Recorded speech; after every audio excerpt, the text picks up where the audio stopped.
it's clear I could not be more excited for Psychonauts 2 because I gotta be honest, me and that original game, we got some beef that needs settling. If you know, you know. The meat circus level, it is infamous, it is brutal, it is difficult to say the least. It's the final level of the original game that came out, and I cannot believe I'm doing the math on this one.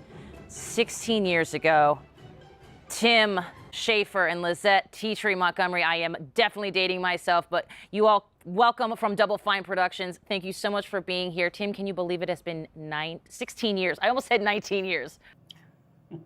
Yeah, it feels like only yesterday, but it kind of was for Raz because the story picks up right where the first game left off.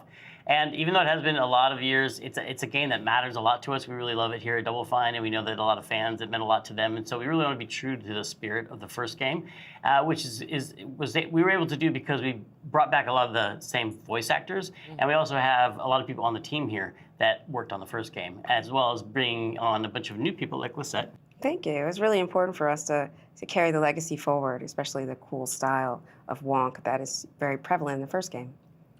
Style of Wonk. Just put it on a shirt. I'm in there for it. Let's roll it back a bit. Of course, this can be kind of a trippy idea if you're not familiar. Psychonauts, they still jump into people's minds, I'm assuming, like the first game, right? So if a Psychonaut sort of dove into my brain, it would be like a lot of Ted Lasso quotes and French Bulldog memes. Am I correct, Tim? Yeah, that's what's fun about a Psychonauts game is that all the levels are different, just like every person is different, based on their personality. If you could jump into someone's mind, what would it look like in there? What would be the color of the sky, and like who would the monsters be? And in Psychonauts, you get to do that because Raz has the power of astral projection. And when he goes in, he gets to fight those monsters and help people deal with their nightmares and wrestle with their inner demons. And so there's a ton of variety, and there's a lot of anything goes. We can go to any location, we can have any art style, and coming up with new levels for the second game was really fun to do.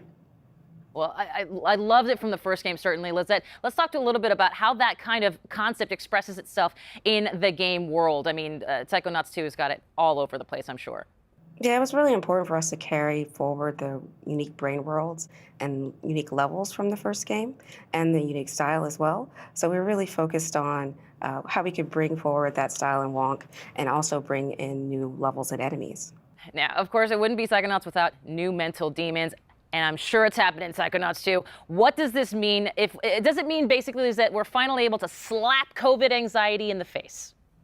Well, I don't know if you get to slap anxiety in your face, but you definitely get to slap some panic attacks, and COVID definitely caused a lot of those.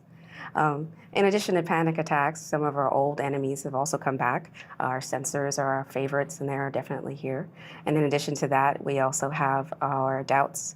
And some new enemies. There's our lovely sensor.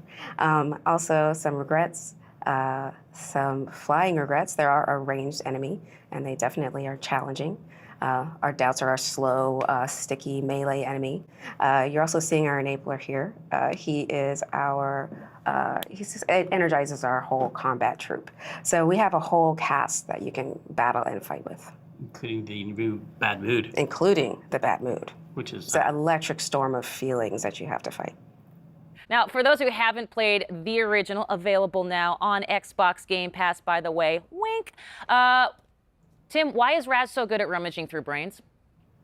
Raz he has some very special skills. He has two whole sets of skills, one being the acrobatic skills he learned growing up in a circus. He can balance on tightropes, jump on trampolines, swing on trapezes, and that helps him navigate and get around to all kinds of interesting places. But he also has this other side to his personality, which is that he's a powerful psychic. So he can levitate objects, he can use telekinesis and pyrokinesis. He has these powers which people might recognize from the first game, as well as 3 new powers for the second game. He has the ability to mentally connect thoughts together, and he can connect 2 thoughts and actually connect 2 thoughts together to solve puzzles and to navigate in this game.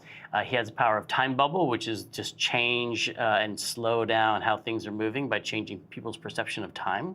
And he also has the power of projection, which allows him to pull an archetype, a personality, out of his unconscious mind and bring it into the world that he's in, like a companion in battle or in puzzle solving.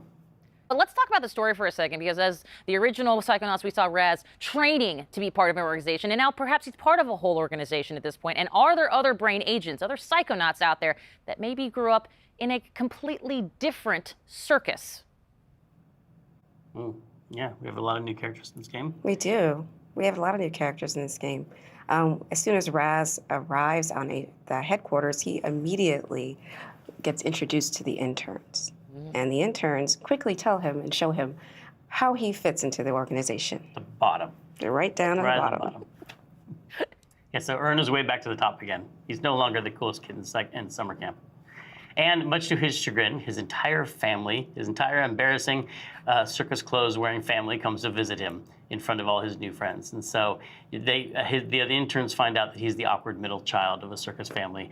Each one of them has their own quirks and foibles, and some of them are even psychic. And so a lot of their story gets told in this game, including their backstory and how it relates to the foundation of the Psychonauts themselves. Well, I like that. And of course, as you might know already, I'm sold. But you, of course, already knew that. When can myself and the rest of the world exact some beefy, meaty revenge?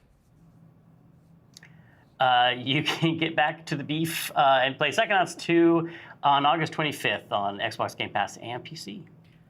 There it is. Lizette, Tim from Double Fine, thank you so much. And you know what? Extend a huge congratulations to everyone at Double Fine on the launch of Psychonauts 2.